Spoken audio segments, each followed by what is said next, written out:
Hello guys, ए plus प्रतिभा classes में आपका फिर से स्वागत है। तो आज बात करेंगे गाइज हम गढ़, दुर्ग, किला इनके बारे में बात करेंगे कि गढ़ क्या है, दुर्ग क्या है, किला क्या है। तो देखिए, सबसे पहले तो ये दुर्ग नाम है, जो दुर्ग के अवशेष है वो सिंधु घाटी सभ्यता में मिले। किस में मिले एक बार समझ रहे हैं हम, सिर्फ उसके बाद में लिखना स्टार्ट करेंगे। उसके बाद हम ये भी देखेंगे किला क्या है, गढ़ क्या है, दुर्ग क्या है। तो सबसे पहले तो यही देखेंगे गढ़, किला, दुर्ग ये नाम आए कहाँ से है। ये तो हम जान लेंगे कि ये होते क्या है, लेकिन सबसे पहले हमें क्या जानना पड़ेगा कि ये दुर्ग आए कहाँ से। तो सर्वप्रथम दुर्ग के अवशेष सिंधु घाटी सभ्यता में मिले। सर्वप्रथम अवशेष कहाँ मिले एक बार समझ रहे हैं, लिखना नहीं है आपको। अवशेष मिले सिंधु घाटी सभ्यता में, ठीक है, सिंधु घाटी सभ्यता में मिले। तो इसमें नगरों के कितने भाग थे? दो भाग थे। एक तो दुर्गीकृत था यानी कि पश्चिमी भाग, और पूर्वी भाग। पश्चिमी भाग तो था दुर्गीकृत, और जो पूर्वी भाग था वो क्या था? अदुर्गीकृत। तो देखिए प्रकार, कितने प्रकार मिले? दो प्रकार मिले। कौन कौन से? एक तो दुर्गीकृत,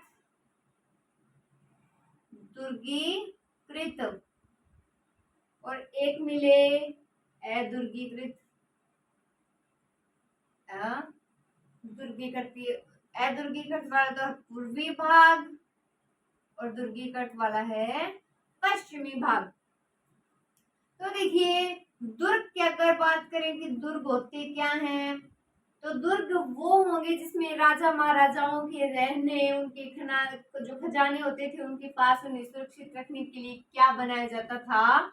एक दुर्ग, गढ़, किला बनाया जाता था, जिसमें अनेक महीनों का राशन पानी, यानी कि कभी कोई हमला हो जाए अचानक से पानी कहाँ से लाएंगे, अचानक से खाना कहाँ से लाएंगे। तो उनमें क्या होता था? अनाज का भंडार होता था। इनकी एक महीनों या फिर 1 महीने, 2 महीने, 3 महीने जितने भी हैं, उनका राशन पानी उनके पास एक्स्ट्रा होता था। और दुर्ग में महल है, शस्त्रागार है, जैसे छावनियां, तालाब, कुंड, छतरियां, सारी चीजें उनमें होती थी। तो राजा महाराजाओं के, उनके खजाना, महाराजाओं का खजाना, महाराजाओं का निवास, खाना, छतरियां, तालाब, ये सारी चीजें उसमें अवेलेबल होती थी। तो देखिए, बात करें, एक नाम सुना होगा आपने, पाशीब। सुना है क्या? पाशीब नहीं सुना? अब सुनिए। तो पाशीब तो जब दुश्मन, ये दुश्मन सेना है, ये दुर्ग है, तो दुश्मन सेना जब दुर्ग को घेर लेती थी, तब दुर्ग के बाहर रेत या पत्थर का ऊंचा टीला बनाते थे, जिसमें दुर्ग के अंदर आसानी से आक्रमण किया जा सके। उसे क्या कहते थे? पाशीब कहते थे। और यह काम चित्तौड़गढ़ दुर्ग के तीसरे साके में कब हुआ? तीसरा साका 1567-68 में अकबर ने किया था, जिसे क्या बोलते हैं? मोहर मगरी बोलते हैं। क्या बोलेंगे? मोहर मगरी। तो किला क्या होगा? किला बिल्कुल साधारण होता था, जिसमें कि समुचित व्यवस्था, ये सारी व्यवस्था उसमें नहीं होती थी कि एक्स्ट्रा इतना इतना खाना, एक्स्ट्रा इतनी छतरियां, ये सारी चीजें इतनी नहीं होती थी। किसमें? किले में। तो बात करें किसकी? गढ़ की। तो ये किले से थोड़ी सी ऊंची श्रेणी का, और दुर्ग से निम्न श्रेणी का। यानी किले से तो ज्यादा भी उसमें यानी कि व्यवस्था होती थी, किससे? किले से ज्यादा, और दुर्ग से कम, यानी कि बीच वाला जो होगा वो होगा गढ़। यानी कि किले से उच्च और दुर्ग से नीची श्रेणी का जो होता है वो क्या होगा? गढ़। तो राजस्थान का दुर्गों में तीसरा स्थान है। सर्वाधिक दुर्ग कहाँ है? महाराष्ट्र। और दूसरे स्थान पर कहाँ है? मध्य प्रदेश में है। तो कौटिल्य ने बताए कुछ प्रकार। तो राजस्थान में सर्वाधिक अगर दुर्गों की बात करें तो कहाँ है? जयपुर ग्रामीण जिले में है। तो देखिए, कौटिल्य चाणक्य ने कितने साप्तांग सिद्धांत, यानी कि राजा, जनामात्य, सेनापति, कोष, दुर्ग, मित्र, सेना दिए हैं। तो उसमें कितने दुर्ग हैं? उसमें दुर्गों की संख्या है 6। कितनी संख्या है उसमें दुर्गों की? 6 है उसमें। एक तो जल दुर्ग है, यानी कि जो जल में दुर्ग है जैसे कि गागरोन है। एक क्या है, गिरि दुर्ग है। तो गिरि दुर्ग का मतलब क्या होगा कि ऊंची पहाड़ी पर है। कौन सी पहाड़ी पर, ऊंची पहाड़ी पर, जैसे कि जालोर है, सिवाना है। नंबर 3 कौन सा प्रकार बताया, एक वृक्ष दुर्ग बताया उन्होंने। कौन सा, वृक्ष दुर्ग या वन दुर्ग भी जिसे बोलते हैं। तो वन दुर्ग यानी कि वनों से चारों ओर घिरा हुआ, जैसे कि सिवाना है, बालोत्रा। अब बालोत्रा आएगा सिवाना का स्थान। तो देखिए नंबर 4 एरन दुर्ग। कौन सा दुर्ग, एरन है दुर्ग। तो एरन में कौन से हैं, जैसे कि दुर्ग यानी कि वन वाला दुर्ग भी होता है, इसमें कौन सा, गिरि दुर्ग और वन दुर्ग का मिश्रित यानी कि दुर्ग होता है, जैसे कि चित्तौड़ का है, जालोर का है, रणथंभौर का है। नंबर 5, तो एक तो हो गया जल दुर्ग, एक हो गया गिरि दुर्ग, एक हो गया वन दुर्ग, तो एक नृह दुर्ग भी है यानी कि पारिक दुर्ग। तो ये सारी बात करेंगे। मही दुर्ग है, धनु दुर्ग है, समझ में आ गई बात। तो आप हेडिंग लगा लीजिए गढ़ दुर्ग किला। इसके बाद कौटिल्य के अनुसार भी बात करेंगे, तो लगा लीजिए आप हेडिंग गढ़ दुर्ग या किला।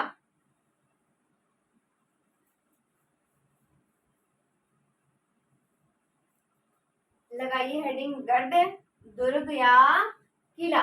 तो सर्वप्रथम दुर्ग के अवशेष सिंधु घाटी सभ्यता में मिले। लिख लीजिए अभी, क्या लिखेंगे कि सर्वप्रथम दुर्ग के अवशेष, लिखे सर्वप्रथम दुर्ग के अवशेष, दुर्ग के अवशेष सिंधु घाटी सभ्यता में मिले। सिंधु घाटी सभ्यता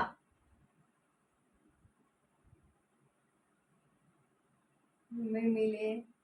दुर्ग के अवशेष कहाँ मिले, सिंधु घाटी सभ्यता में मिले, जिसमें नगर के 2 भाग थे। लिखे, जिसमें नगर के 2 भाग थे, जिसमें नगर के 2 भाग थे।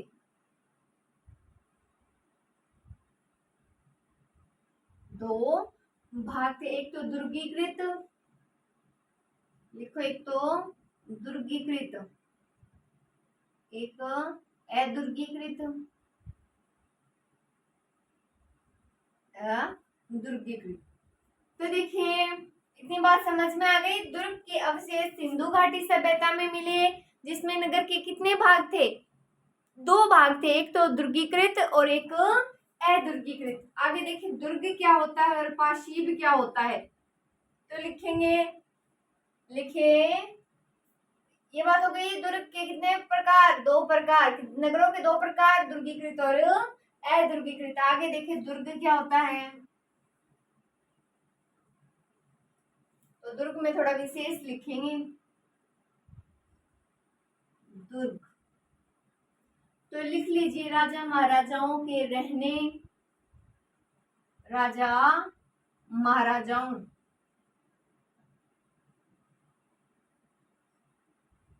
के रहने का स्थान,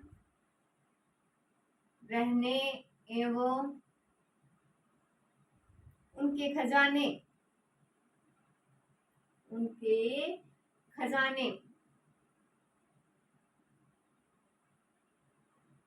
के लिए दुर्ग का निर्माण किया जाता था। दुर्ग का निर्माण किया जाता था, किया जाता था। तो देखिए जिसमें अनेक महीनों का राशन पानी का भंडारण होता था। लिख लीजिए इसमें अनेक महीनों का,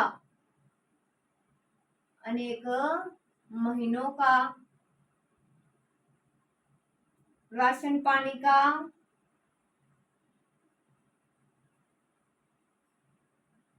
भंडारण होता था।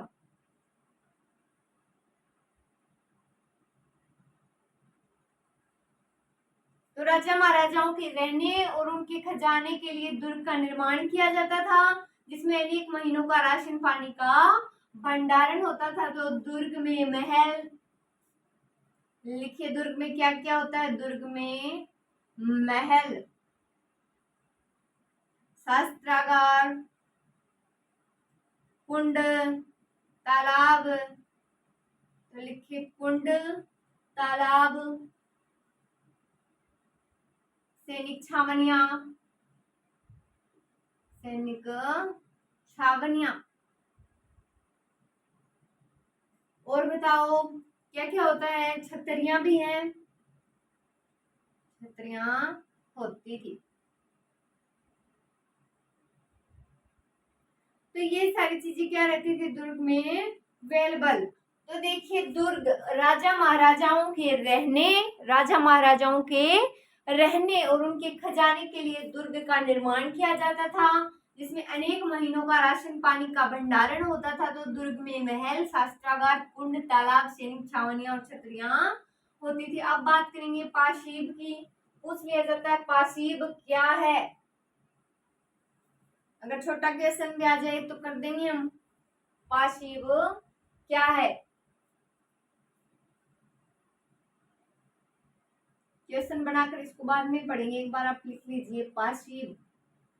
तो पाशीब में क्या लिखेंगे। दुश्मन जब दुर्ग को घेर लेते थे, लिखिए दुश्मन जब दुर्ग को घेर लेते थे,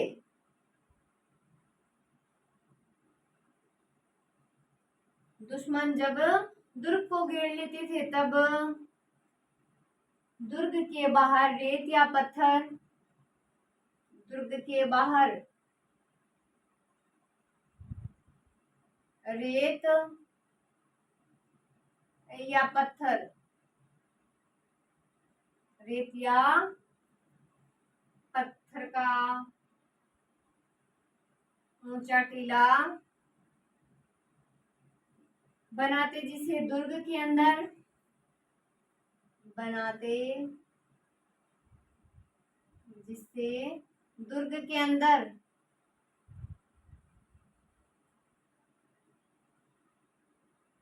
दुर्ग के अंदर आसानी से आक्रमण किया जा सके। लिख लीजिए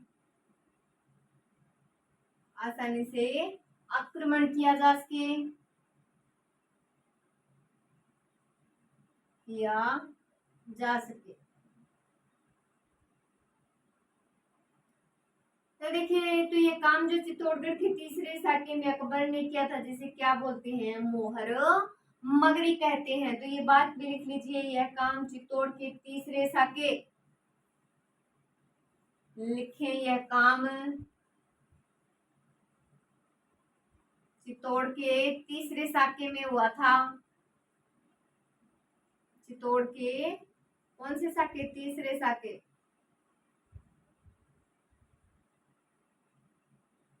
1567-68 में हुआ था। तारीख भी लिख लीजिए। सन साके में अकबर ने किया था। किसने किया था रे, अकबर ने। किसने, अकबर ने, जिसे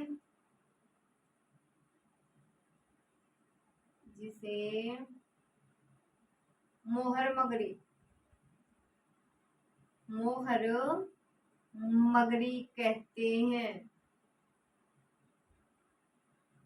जिसे क्या बोलते हैं, मोहर मगरी बोलते हैं। तो देखिए क्या पढ़ रहे हैं, पासीब। क्या पढ़ रहे हैं, पासीब। तो दुश्मन जब दुर्ग को घेर लेते थे, कौन है, दुश्मन। तो दुश्मन जब दुर्ग को घेर लेते थे तब दुर्ग के बाहर रेत का टीला, रेत का पत्थर या ऊंचा टीला बनाते, जिसे दुर्ग के अंदर एकदम आसानी से प्रवेश किया जा सके। यानी कि कोई दुर्ग ऊंचा है तो उस पर आक्रमण कैसे करेंगे। वैसे तो उनके पास भी सेना होती थी, तो क्या करते थे, दुर्ग को घेर लेते थे और दुर्ग के बाहर रेत का पत्थर या टीला, जिससे कि वो खुद ऊंचे हो सके और आसानी से दुर्ग के अंदर आक्रमण किया जा सके। तो यह काम चित्तौड़ के तीसरे साके, 1567-68 में अकबर ने किया था, जिसे मोहर मगरी कहते हैं। पूछ लिया जाए मोहर मगरी क्या है तो बता देंगे आसानी से मोहर मगरी क्या है। तो देखिए पार्श्विक नोट कर लीजिए, उसके बाद आगे देखते हैं। समझ में आ गई इतनी बात। तो अब बात करें राजस्थान में दुर्गों की कितनी श्रेणियां हैं। तो राजस्थान में दुर्गों की 3 श्रेणियां हैं। कौन कौन सी। किला गढ़ दुर्ग। कौन सी। किला गढ़ दुर्ग। तो कौटिल्य ने कितने प्रकार के दुर्ग बताए। 4। शुक्र नीति के अनुसार 9 और मनुस्मृति में कितने। 6। तो ये बात नोट करेंगे अपन। लिखें पहले। राजस्थान में दुर्गों की 3 श्रेणियां हैं। राजस्थान में दुर्गों की 3 श्रेणियां हैं।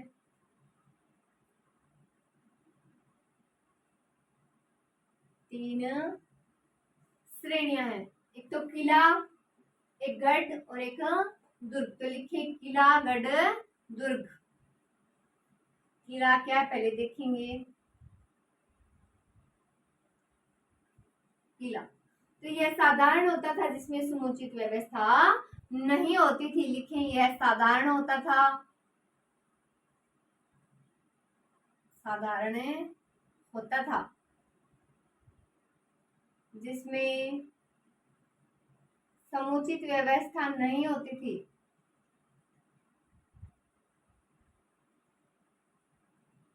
व्यवस्था नहीं होती थी।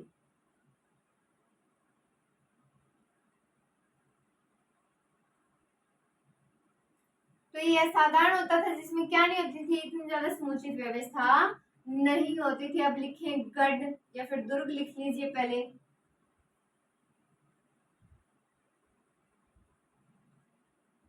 दुर्ग तो अभी हमने बात की है ना, तो यह उच्च श्रेणी का होता था जिसमें समुचित व्यवस्था होती थी। लिखें यह उच्च श्रेणी का होता था। उच्च श्रेणी का होता था जिसमें समुचित व्यवस्था होती थी। समुचित व्यवस्था होती थी।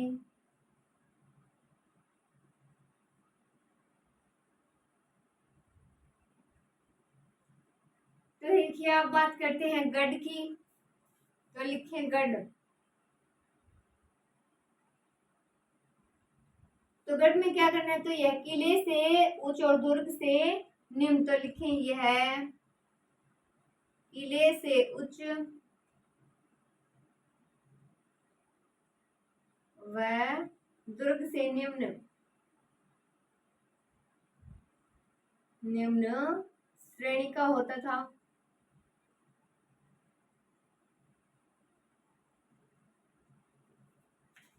तो देखिए राजस्थान में दुर्गों की 3 श्रेणियां हैं। राजस्थान में दुर्गों की कितनी श्रेणियां हैं। 3 श्रेणियां। तो देखिए यह किला।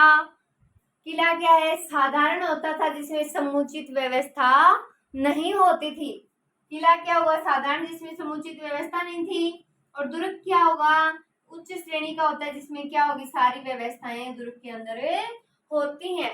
नंबर 3 देखिए गढ़। तो ये किले से तो उच्च श्रेणी का है, लेकिन दुर्ग से निम्न श्रेणी का होता है। आगे लिखें।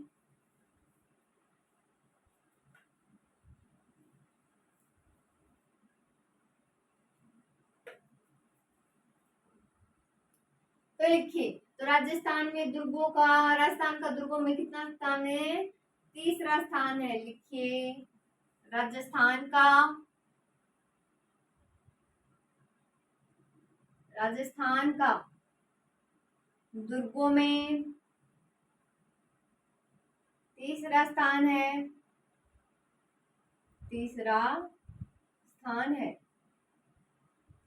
राजस्थान में दुर्गों का 3रा स्थान है। सर्वाधिक दुर्ग लिख लीजिए। सर्वाधिक दुर्ग कहाँ, महाराष्ट्र में, और दूसरे स्थान पर मध्य प्रदेश में। तो सर्वाधिक दुर्ग कहाँ? महाराष्ट्र, महाराष्ट्र, व दूसरे स्थान पर मध्य प्रदेश है।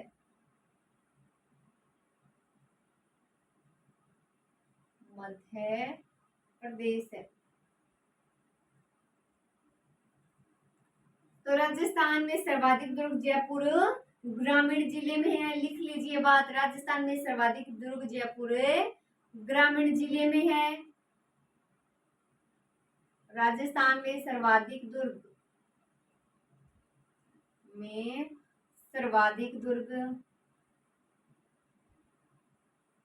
जयपुर ग्रामीण में है। जयपुर ग्रामीण में है। कहाँ है? जयपुर ग्रामीण में। तो देखिए, राजस्थान में दुर्गों में तीसरा स्थान है सर्वाधिक दुर्ग महाराष्ट्र।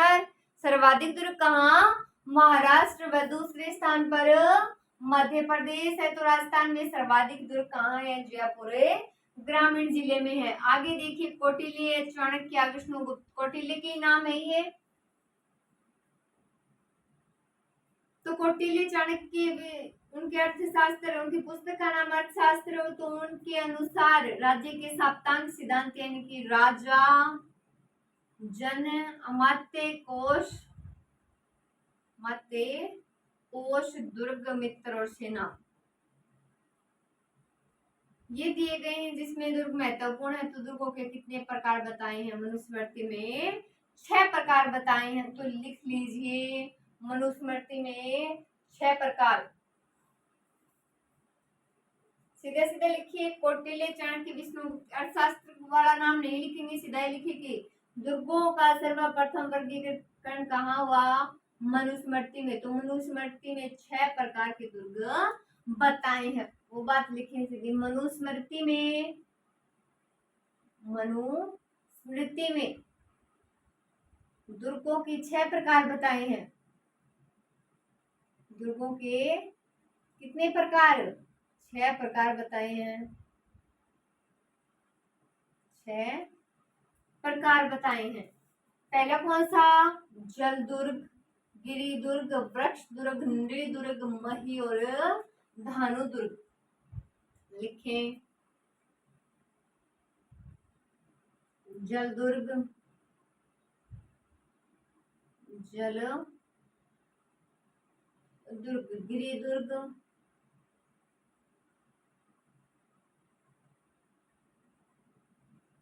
लिखें वृक्ष दुर्ग,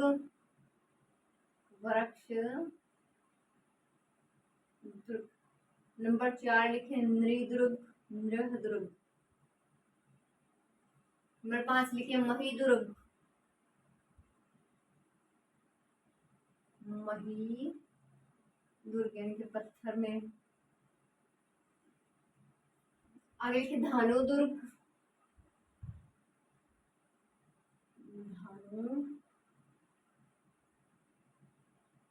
धानु यानी कि रेत। तो देखिए, मनुस्मृति में दुर्गों के कितने प्रकार बताए हैं? 6 प्रकार बताए हैं। किस में बताए हैं?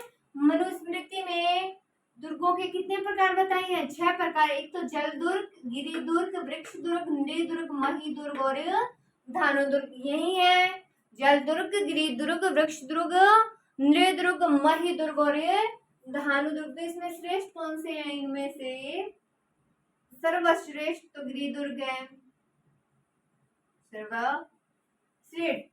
तो अर्थशास्त्र व मनुस्मृति में गिरि दुर्ग को सर्वश्रेष्ठ माना गया है, और शुक्र नीति में सैन्य दुर्ग को क्या माना है? श्रेष्ठ माना है। तो लिखेंगे, इतनी बात तो हो गई। तो कौटिल्य ने दुर्गों के कितने प्रकार बताए हैं? 4 प्रकार, वो बात भी करेंगे। पहले एक बात इसमें लिख लीजिए, इसमें तो ये श्रेष्ठ हो गया कि इसमें मनुस्मृति के अनुसार। तो ये बात लिख लीजिए नीचे कि शुक्र नीति में सैन्य दुर्ग को सर्वश्रेष्ठ माना है। मैं यहाँ लिख रही हूँ, आप नीचे लिख लीजिए, शुक्र नीति में सैन्य दुर्ग को सर्वश्रेष्ठ माना है। सर्वश्रेष्ठ माना है।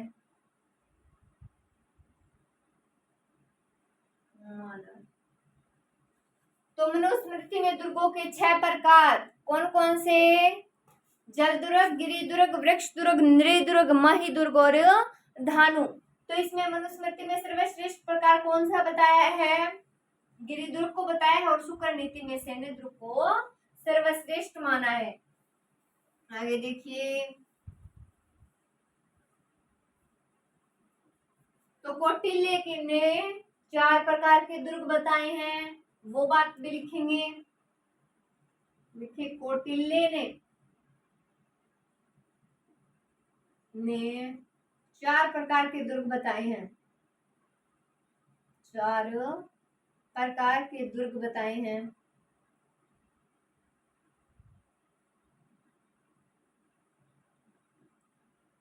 कितने प्रकार के? 4 प्रकार के। एक तो औदुक,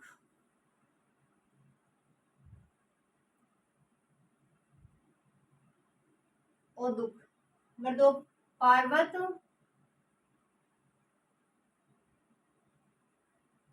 धानवन और वन।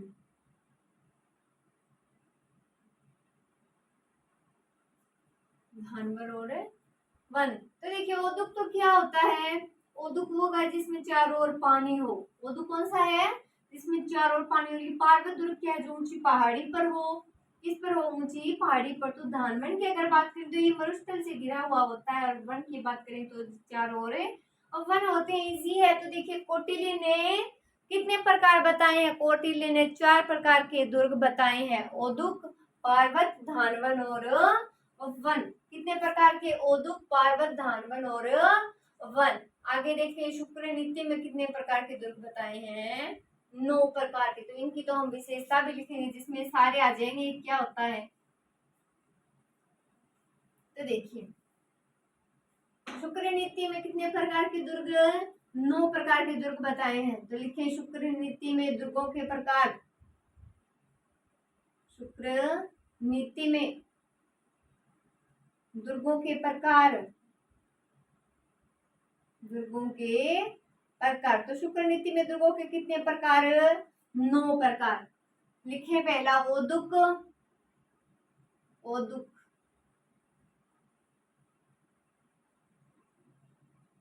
नंबर 2 गिरी,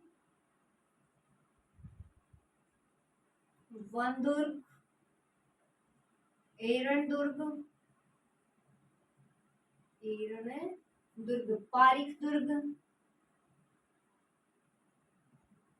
पारिख, पारिध। ये अलग अलग है, पारिख और पारिख। तो इनकी विशेषता देखनी पड़ेगी हमें। धानवन, शून्य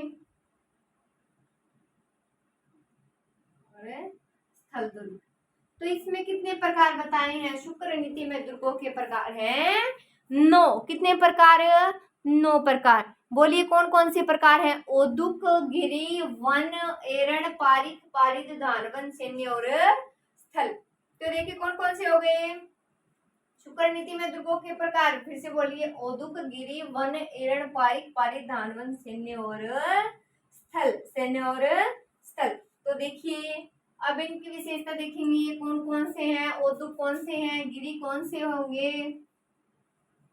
इनमें कौन कौन से दुर्ग आएंगे? तो सबसे पहले लिख लीजिए औदुक या जल दुर्ग। लिखें, औदुक या फिर जल दुर्ग। एक एक करके इनकी विशेषता देखते हैं। तो क्या होंगे? जिस दुर्ग के चारों ओर पानी हो। लिखें, जिस दुर्ग के चारों ओर पानी हो। जिस दुर्ग के चारों ओर पानी हो। चारों ओर पानी हो। जैसे कि गागरोन, झालावाड़, भैंसरोडगढ़, चित्तौड़गढ़। लिखें, जैसे जैसे लिख लीजिए, गागरोन, झालावाड़,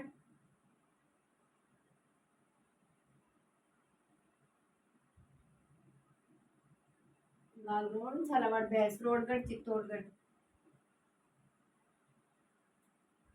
भैंसरोडगढ़, चित्तौड़गढ़।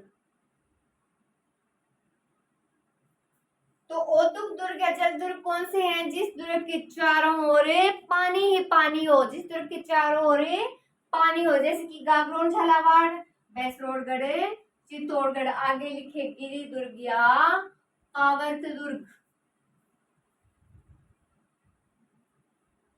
तो लिखे गिरि दुर्ग, गिरि दुर्ग या पार्वत दुर्ग।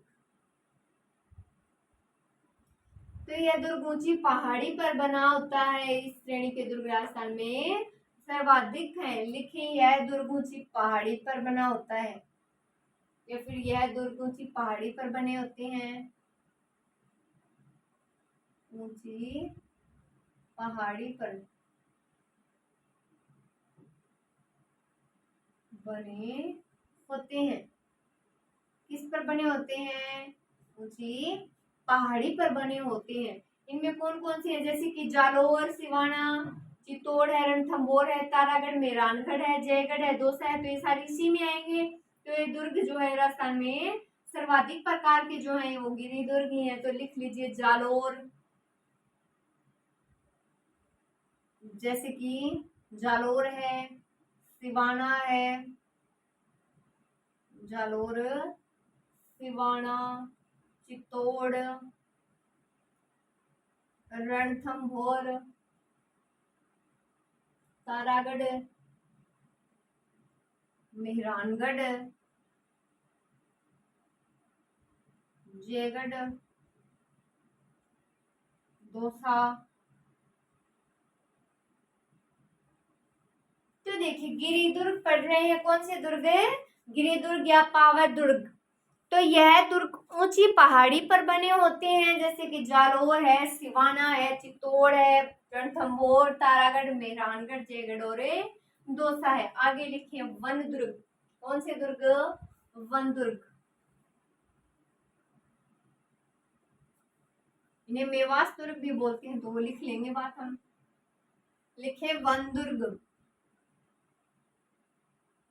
वन दुर्ग या मेवास दुर्ग।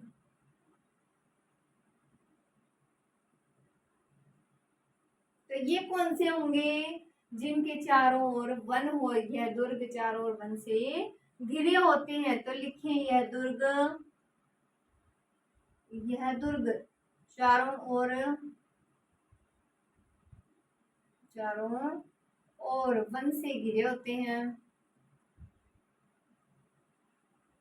वन से घिरे होते हैं, चारों ओर वन से घिरे होते हैं। तो यह दुर्ग चारों ओर वन से घिरे होते हैं, वन दुर्ग या मेवास दुर्ग।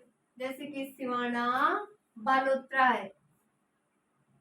लिखें सिवाना, बालोतरा।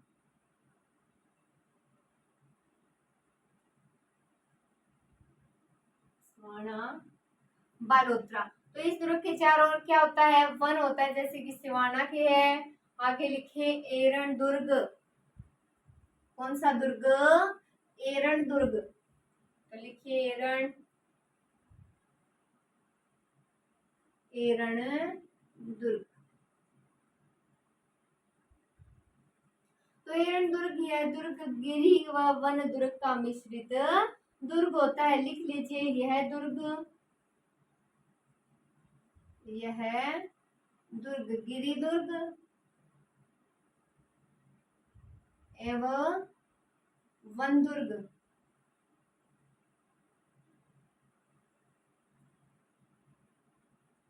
का मिश्रित दुर्ग होता है। मिश्रित दुर्ग होता है,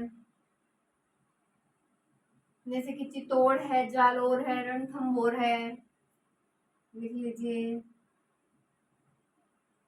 जालोर है, चित्तौड़ का है, रणथंभौर है।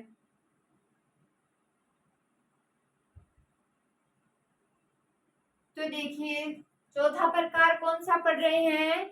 एरण दुर्ग पढ़ रहे हैं। कौन सा?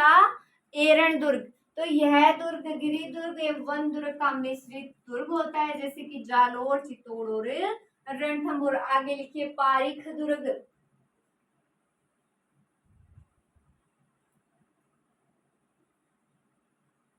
कौन सा लिखेंगे? पारीख दुर्ग।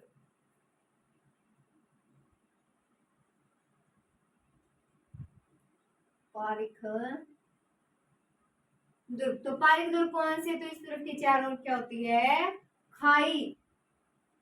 लिख लीजिए, चारों ओर खाई होती है। चारों ओर खाई होती है। जैसे कि भरतपुर है, बीकानेर है, चित्तौड़ का है, नागौर का है। तो लिख लीजिए जैसे भरतपुर, भरतपुर का किला।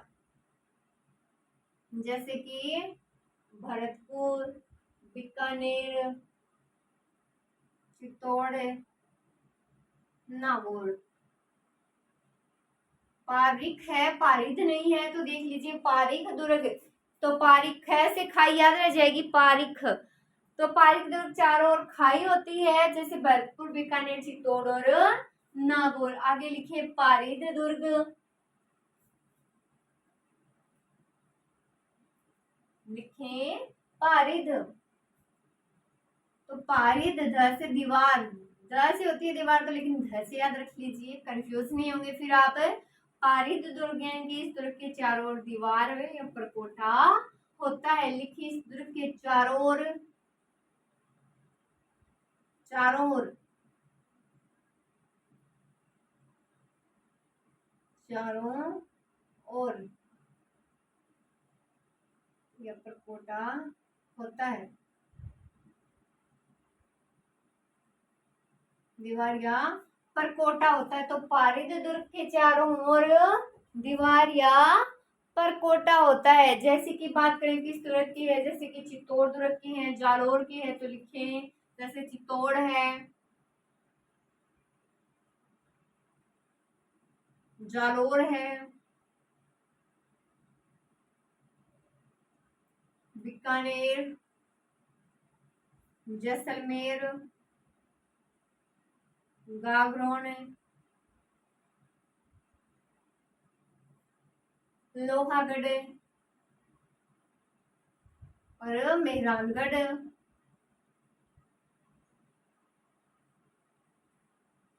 तो नोट कीजिए, पारिद दुर्ग कौन से हैं? जिनके चारों ओर दीवार और परकोटा होता है, जैसे कि चित्तौड़ है, जालोर है, बीकानेर है, जैसलमेर है, गागरोन है, लोहागढ़ है, मेहरानगढ़ है। याद रहेगी बात। आगे लिखेंगे धानवन दुर्ग। कौन से दुर्ग? धानवन दुर्ग। तो देखिए, एक तो पहला हो गया औदक दुर्ग, फिर गिरि दुर्ग, वन दुर्ग, फिर चौथा हिरण दुर्ग, पारीख और पारिद। नंबर 7 लगा लीजिए धानवन दुर्ग। धानवन है। तो धानवन दुर्ग की बताइए, तो यह दुर्ग मरुस्थल से घिरा होता है। यह मरुस्थल से घिरा होता है क्या कोई राजस्थान में मरुस्थल से घिरा हुआ? बताओ, है क्या? है ना एक सुनारगढ़, जैसलमेर। जैसे सुनारगढ़, जैसलमेर, जैसलमेर। कौन सा दुर्ग है? धानवन है दुर्ग। तो ये मरुस्थल से घिरा होता है, कि जैसे कि सुनारगढ़ है, जैसलमेर। आगे लिखिए सैन्य दुर्ग या सहाय दुर्ग। नंबर 8 लगा लीजिए सैन्य दुर्ग या सहाय दुर्ग। सहाय दुर्ग। तो इस दुर्ग में स्थायी सेना यानी कि भाई बंधु निवास करते हैं। सर्वश्रेष्ठ माना जाता है इसे, और इसे नर दुर्ग भी कहते हैं। तो नर दुर्ग भी लिख लीजिए। लिखे इसमें स्थायी सेना व भाई या फिर बंधु बांधव निवास करते हैं। लिखे इसमें स्थायी सेना, स्थायी सेना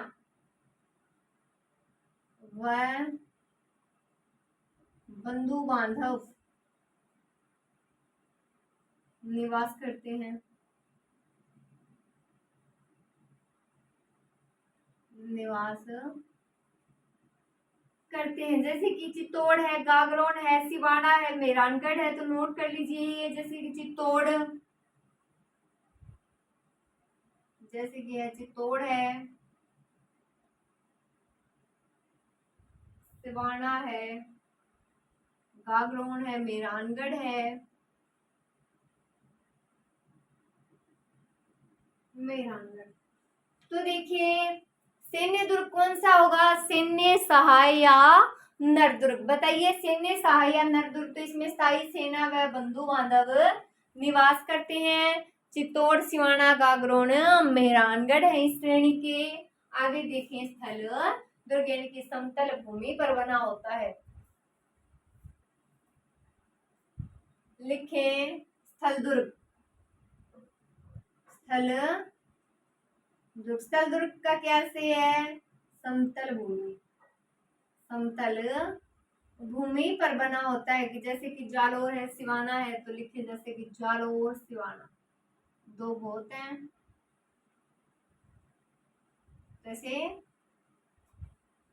तो नेक्स्ट देखेंगे हम इसके तथ्य क्या। जैसे कि विदेशी आक्रमण किसने झेले, स्थायी किसने झेले, लिविंग फोर्ट कौन सा है, दूसरा कौन सा है, तीसरा कौन सा है, ये सारी बात हमें नेक्स्ट करेंगे। आप इतनी बात याद रखें एक बार। जो आज हमने पढ़ा है, कितने प्रकार पढ़े हैं।